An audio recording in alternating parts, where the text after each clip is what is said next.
At this time, Rosie's brother Alton couldn't be here. He's in London and wasn't up to the trip.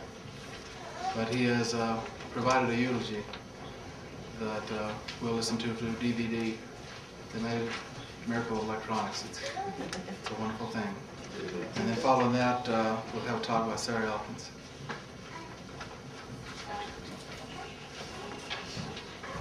Actually, the Electronics failed? The electronics didn't fail, but FedEx did. So the DVD is not here. I'm Alton's daughter, Deirdre, and I will be reading the text that he prepared for his eulogy. I'm Alton Strong, Rosie's brother. Some of you call me Alton, others know me as Al. I'm very sorry I could not be there in person with all of you, but illness prevents me from taking any long flights right now. If I could be there, I'd be part of the European Strawn delegation led by my daughter Deirdre and my granddaughter Rosella. We have come together to honor the life of my sister, Rosie, Rosalind, Roses, Roz, or Rosalind Elizabeth Strawn Wiggins.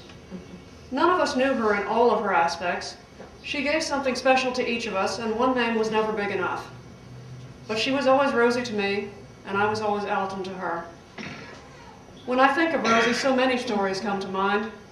I first remember Rosie in the summer of 1941 in New Orleans, when I was 2 and she was 12. Our parents had dressed us up in soldiers' uniforms and took a photo with us smiling broadly and waving U.S. flags. There are many other memories of New Orleans. My Uncle Snowball Stan, both of us with sticky fingers, walking Rosie to school with my mother, killing tomato caterpillars. We moved to Shreveport after the war, amazed by the mountains we saw from the train. They looked like mountains to a couple of kids from flat New Orleans. Rosie was 15 or 16 when she started at Byrd High School. She and I agreed that Purgatory would be a better place than Byrd High. She had a variety of after-school jobs, and she really looked forward to Saturdays when she sold tickets for the Louisiana Hayride. She met Johnny Horton and Hank Williams on that job. Rosie was everything to me. She gave me a lot of affection, a lot of hugs, and I got to enjoy them. In her last year at Byrd High School, Rosie met the love of her life, Bill Wiggins. For reasons that neither of them understood at the time, they couldn't get it together then.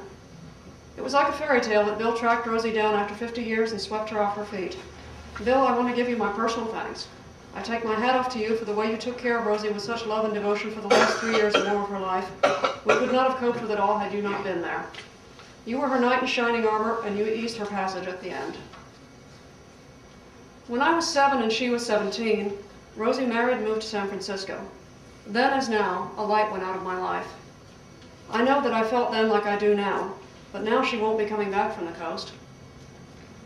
10 years later, Rosie came back to Shreveport and helped to ease me through adolescence. What a time to come back. I was miserable, full of acne, and had some of the strangest friends in Shreveport. I don't suppose many doctors in Shreveport then knew much about depression, but I've no doubt she saved my life. Some of you know that my sister was a practical joker.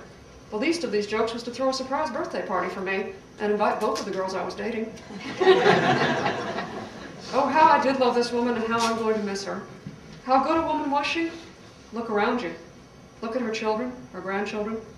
Look at the people she's worked for, the people she's known at the university. Look at the work she's done for her church. Was she a religious woman? Of course she was.